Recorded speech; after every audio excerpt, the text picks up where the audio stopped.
It is often said that the period of Reconstruction in American history, from roughly 1863 to 1877, is among the most understudied but interesting periods of U.S. history.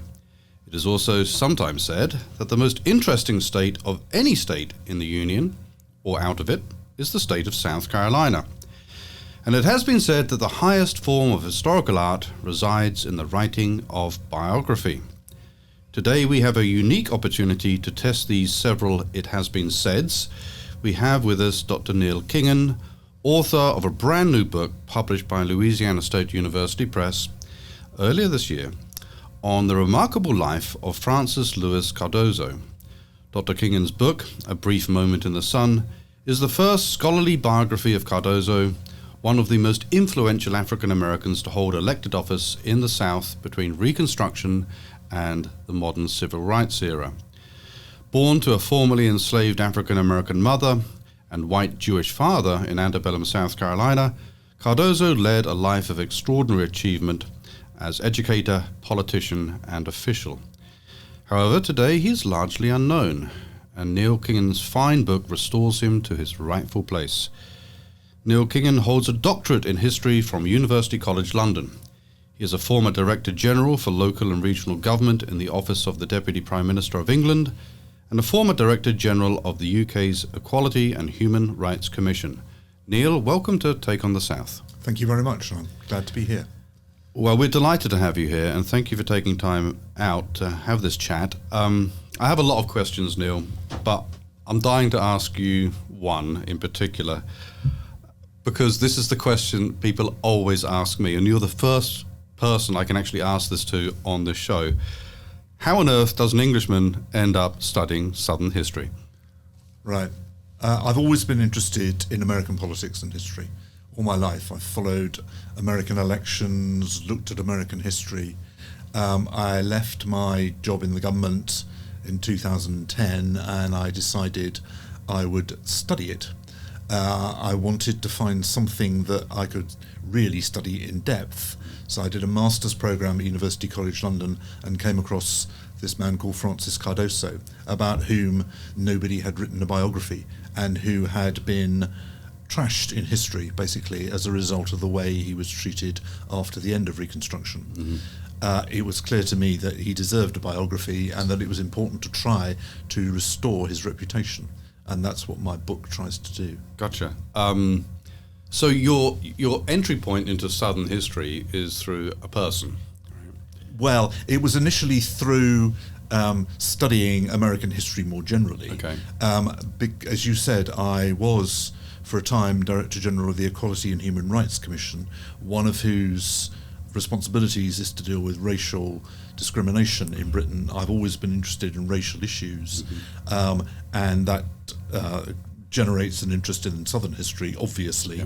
Yeah. Generated an interest in South Carolina in particular. One of the courses that I took on my master's program was to study US history through Hollywood film, mm-hmm. which, as you can imagine, was a very demanding and difficult course. It involved watching Hollywood films and then talking about them. Yeah, right. Hard work indeed. One of those films was Birth of a Nation, yep. published in or issued in 1915. D.W. Griffith's version, 3.5 hours of silent film, which is probably the noisiest silent film ever made. But it tells the story of a state which is modelled on South Carolina, and it tells the story in particular of a man called Silas Lynch, who is alleged to be the deputy governor of the state, who is an African American who preys on white women until the Ku Klux Klan comes to rescue them. I discovered in reading about this that the model, or one of the models for Silas Lynch, was Francis Cardozo, who had been Secretary of State and State Treasurer for South Carolina during Reconstruction. And then I got into his history, and that was fascinating from the beginning, and the history of Reconstruction was in general fascinating as well, and that's how I came into it. Yeah, I love it. That makes perfect sense. Nice happy accident of history, really. Yes. Let's talk about Reconstruction Yes. generally, Yes. Just so that our listeners get a sense of what it was and what the idea of Reconstruction was. And I understand that historians disagree on the meaning and what have you, and we won't get into the characterization just yet, but even the dates are kind of, the bookends are debated. W.E.B. Du Bois says it begins in 1861 and then ends in the 1880s. Yeah. Most people, like Eric Foner, 63 to 77. Yeah. If we take that, 63 to 77, as our conventional Reconstruction, what is Reconstruction about? What was it designed to do? 1863 was the date of the Emancipation Proclamation, Lincoln's emancipation, which was designed to emancipate the people in slavery in the South. Come the end of the Civil War, then abolition of slavery took place all over the South. In the first place, in South Carolina and other southern states, the white politicians who had ruled the state before the Civil War, and indeed had taken the state into the Civil War, were back in charge again and were denying African Americans the vote. They couldn't deny them freedom because the law had changed, but they were denying them the vote and other rights. The US Congress got fed up with that, insisted on a change, passed 3 Reconstruction Acts in 1867, which required that southern states, including South Carolina, should create new constitutions which would give the vote to all men, not women, but all men, including African Americans, most of whom had, of course, been enslaved only 3 years earlier. Yeah. This was an extraordinary thing to happen. I mean, it didn't happen, as far as I know, anywhere else in the world, let alone anywhere else in this country.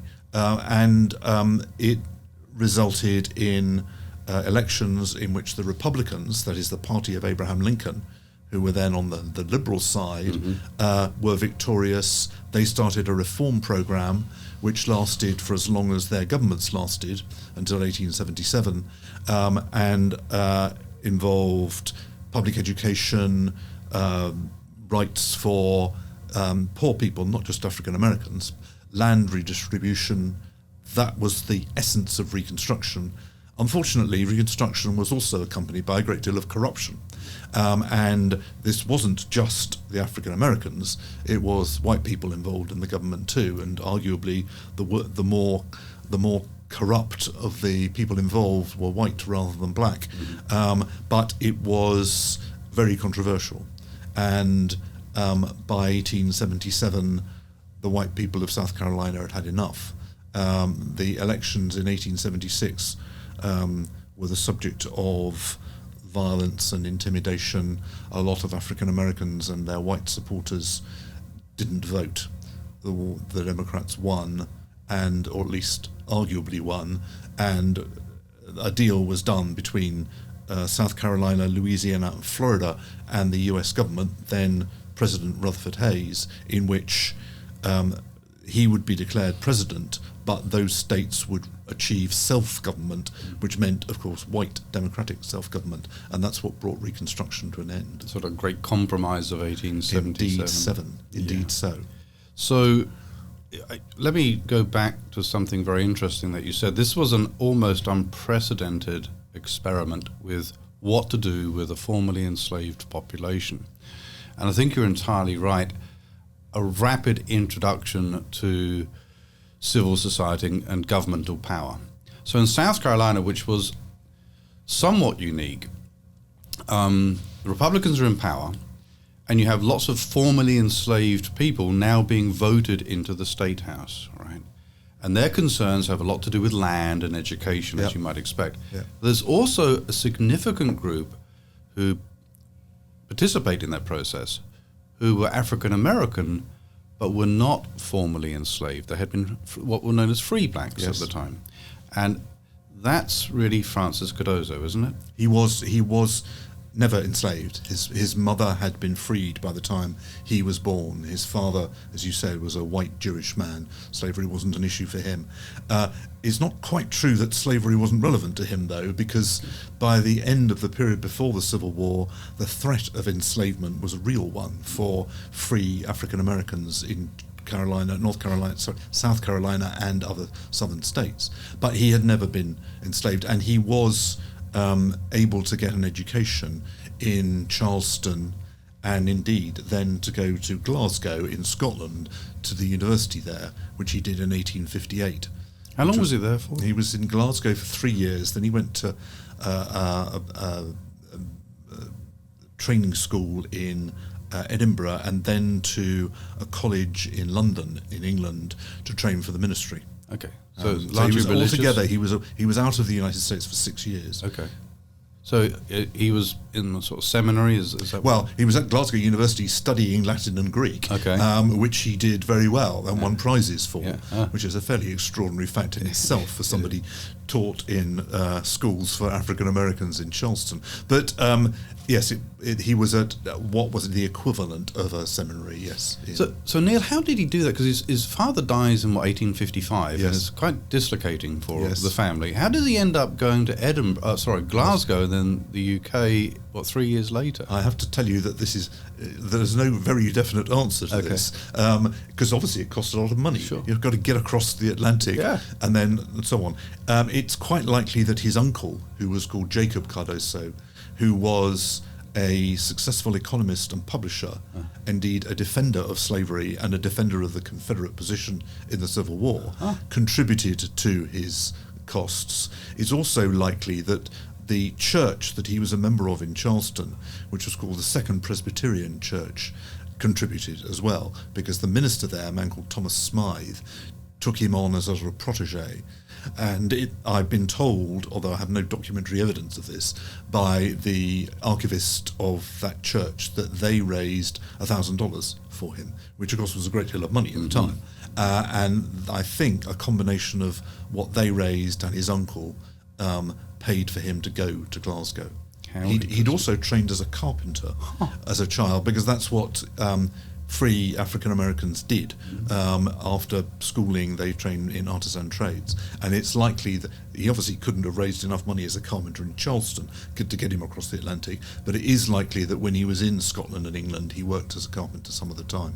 How interesting. Absolutely. That is new information to me, and I'm sure to everybody else. So there he is, and he comes back. And when does he come back? He comes back in 1864, and he goes initially to New Haven, where he becomes minister of a church called the Temple Street Church, which was a famous abolitionist church. It was an African American church. And he met and married his wife, who was called Catherine Howell, while he was there. He wasn't there very long, so it was quite a speedy courtship. And then in 1865, the war ends in April. He is determined to go back to Charleston, because that was what he always wanted to do. He gets an opportunity to work for the American Missionary Association, which was funding schools in the South for the children of the freed people. And he goes there and starts a school that became known as the Saxton School there. So he comes back very committed to educating formerly enslaved people. I read somewhere that he also becomes very involved in questions of land redistribution. Is that right? Well, that came a bit later. Okay. So the first thing he did after the Civil War was to establish and run the Saxton School for African American children. He opened it in October 1865 with 500 pupils. By Christmas he had 1,000. I mean, because the school quickly got a wonderful reputation, but also because the demand for education among the freed people was enormous. So he ran the school for 3 years. Then he was a delegate to the Constitutional Convention that wrote the new constitution for the state. Then he was elected Secretary of State in 1868, the first African American to be elected to a state office in the United States. And as Secretary of State, he, in 1872, took over the Land Commission. The Land Commission was South Carolina's answer to the problem that formerly enslaved people had no land and no money. And yet they'd worked all their lives, their grandparents had worked all their lives on the land. That was what they wanted. They wanted land. And the Land Commission raised funds in order to buy land from people who'd gone bankrupt and sell it on to, as it turned out, just to African Americans. It wasn't meant to be, but white poor people decided they didn't want to join in this distribution system for African Americans. When Cardozo was dealing with politicians who had been formerly enslaved. Was he a champion of their position, or was there a tension? There were tensions. They weren't just about whether or not people had been enslaved or not. Mm-hmm. They were about how radical the new government would be. They were about how corrupt the people involved in the new government would be. Cardozo always stood out against corruption. He made it his thing throughout his political career that he was opposed to corruption. And had arguments with everybody left, right and centre. But there were also tensions with some African Americans, some of whom had been enslaved, but not all of them. I mean, Robert Brown Elliott was a famous African American politician who came from England somehow and who does not seem to have been enslaved, but was a champion of the radicals. Mm-hmm. There were different factors involved in as there always are in politics, determining who was on whose side. Yeah. So this corruption business, I want to explore that a bit more because I know it's very central to your argument. One of the kind of tropes of Reconstruction, at least in some of the early work that was written about it, is that it was a thoroughly corrupt era, that there was a lot of graft, theft, and we'll get into Cardozo's specifics on corruption in just a minute, but you're telling me and our listeners and your readers that he had a very aggressive anti-corruption stance, right? What motivated that? Where did it come from, Neil? Well, I don't know that aggressive is the right word. Assertive is the word I would use. Fair enough. He was a minister. He was a deep believer in the Christian God, and his objective in teaching in South Carolina was to bring young people not only to a better educational state, but to a love and understanding of God. That was central to his whole being. He, from the very beginning, set himself as the opponent of corruption. And he did that in everything he did throughout his time in government. Reconstruction was a time of corruption, there's no doubt about that. But remember, this is the time when President Ulysses Grant was running the United States. And although Grant himself was a good man and not corrupt, most of the people around him were very badly corrupt. Sure. It wasn't just South Carolina that was corrupt, it was the whole of the United States. A national problem. It was a national problem. Right. South Carolina and other southern states came under a lot of scrutiny for obvious reasons, because the North was contributing to their funding. They didn't want to believe that the people they were contributing to were corrupt, and not all of them were, but some of them were. But Cardozo always said that his support among the African American population of the state was rooted in his opposition to corruption, and I believe it. That's interesting. That's very interesting. So take us into some of the particulars, because he was charged as being corrupt, wasn't he? He was. So he was Secretary of State and then State Treasurer until 1877. Throughout that period, he always opposed corruption, always stood out against it. Come the end of Reconstruction, the Democrats take back power. They want to demonstrate that the government that they have taken over, the Republicans were completely awful, corrupt all the time. Mm-hmm. So what better to do than to prosecute the man who was known as the most honest member of the government? In fact, the Columbia Daily Phoenix, great newspaper of the time, described him as the faithful one among the faithless many. This is a white newspaper that was entirely hostile to the Republicans. So the new Democratic administration decided to prosecute 3 former Republicans, of whom Cardozo was the most prominent. They wanted to demonstrate that he was corrupt, and therefore the whole of the government was corrupt. And they succeeded. The judge summed up against him. The jury was half white, half African American, found against him. He was completely thunderstruck. He appealed. The appeal went against him. So he went to jail for a short time. How long? Well, about 7 months altogether. It was on and off. He was offered bail, but at a cost of $35,000, which is $1 million in present money. Of course, if he had been corrupt, he probably would have been able to pay it. That's right. That's right. But since he wasn't, he couldn't. So he did go to jail. And in the end, a deal was done between the Democratic government of South Carolina and the Republican president, in which he and two others were pardoned in return for the pardoning of some white supporters of the Ku Klux Klan who'd been involved in riots. So there was a deal done. And although Cardozo didn't want this deal done, he wanted American justice to work fairly, that didn't work, and he had to accept the deal. So hard times. it was difficult. Yeah. That was probably the lowest point of his career. I can imagine. Do we have any? What kind of documentation do you have for his mindset at that point? Well, I have. There's not a great deal. There's documentation is an issue throughout his life. When he was running his school in Charleston, he wrote letters to the American Missionary Association, which are a wonderful source of information and of guidance about his personality. But subsequently, there's much less. But he did exchange letters with President Hayes during his imprisonment, asking for a deal to be done that would help other people. He wasn't at that time looking for a pardon, but there are also documentary evidence from other members of the government. There are newspaper reports and so on. Although the white newspapers were generally very hostile, they did, on the whole, report what actually happened. They gave it a flavour, of course, but they did report what actually happened.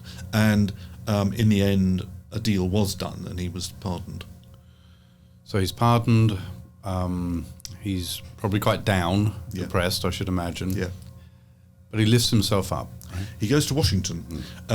He went to Washington partly because he had actually spent time as professor of Latin at Howard University in Washington, while he was also Secretary of State. The story gets quite complicated here. But after his pardon, he went to live in Washington with his family. He initially went to work for the 6th Auditors Department of the Treasury. Now, for a man who's just come out of prison for bribery, the fact that he was working in the Treasury suggests not everybody believed the bribery story was true. Right.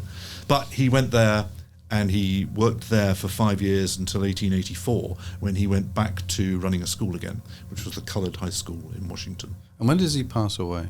Not till 1903. So he ran this school, which became known as the M Street High School, which those of your listeners who are African American and who are associated, who know about Washington, will know the name of. Okay. It's a very famous school. It was a great school. He built it up. His school in Charleston, the elementary school, became known as the best school in Charleston, white or black. The same thing happened with the M Street High School in Washington. It was the best high school in Washington, white or black. So, So he's obviously a fascinating man, right? Yeah. This is a beautiful story. Why had nobody done anything with this? I think the first problem was that he was convicted of corruption. The objective of those who convicted him was to destroy his reputation, and that worked. And it worked, yeah. And it worked. And remember, the reputation of Reconstruction as a whole was a very bad one for a very long time. Yeah. I quote in my book a comment from a young senator in 1956 who wrote a book called Profiles in Courage. The young senator was called John F. Kennedy, and the quote was that Reconstruction was a nightmare the South will never forget. Now, Kennedy changed his position on Reconstruction when he became president, not for political reasons, but because he actually found out more about what he'd written about, and changed his view about Reconstruction. And that was the time when the civil rights movement was gathering strength and so on. But Reconstruction was written about very negatively for 80 years. And especially with this individual. Absolutely. I mean, that besmirched him. The shadows are long, and you've rescued him, right? Well, I hope I've rescued him. I rescued him if people read my book. Or listen to this. Or listen to this, indeed. So let me ask you. I started with the broad view of Reconstruction, South Carolina, but then perhaps a throwaway, but I think nonetheless accurate comment on the art of historical biography, because it's hard work, isn't it? And it's fraught with dangers of being seduced by your subject or being too hard on your subject. Can you talk about some of the challenges of writing biography? Yes. I I've written things all my life. So I used to work for the British government. My job was writing things. I've also enjoyed researching things all my life, and researching Francis Cardozo was in itself a pleasure. I had a number of benefits, one of which was something called the Chronicling America database, which is something organized by the Library of Congress, which basically digitizes all the major American historical newspapers. So you can I could read the Charleston Daily News, the Columbia Daily Phoenix from April 1868 in my sitting room in rural England, which I think is miraculous. And that's wonderful. I also had the letters that he wrote to the AMA, which the American Missionary Association, which they kept, which are available in Tulane University. And just to bring it closer to Columbia for a minute, I had an enormous help from a man called Lewis Burke, who is an emeritus professor of law at the School of Law here, who had himself written an article about Cardozo and had done a lot of research, and he turned over his research to me, basically. So I had lots of advantages. And then I went to Washington and delved into the school records. I went to places around looking at the researches, and it was fascinating. So I suspect, I've never written a biography, and I don't think I'm skilled enough to do it because I think it's really challenging. But I should imagine one of the real temptations when you have a fairly robust set of records, but not everything that you need, is to engage in not invented history, but to fill in the gaps with something of an imaginative gesture. Right? Yes, and that's something that you have to school yourself against. I think the fact that I worked for the British government most of my career was quite good at schooling me against making things up, although not everybody believes that governments don't make things up. But that was something I had to resist. You can't resist making judgments, right, because you have, as I've said, Cardozo was convicted of bribery. It is remotely possible that he was guilty. It is very unlikely. He was Secretary of State and State Treasurer for 9 years. He was convicted of forging a certificate worth $800 when he could have made thousands and thousands of dollars if he'd genuinely been corrupt. You have to make that sort of judgment, and you have to be at the same time as leaving open the possibility it might be something else. And you have to judge the other people involved.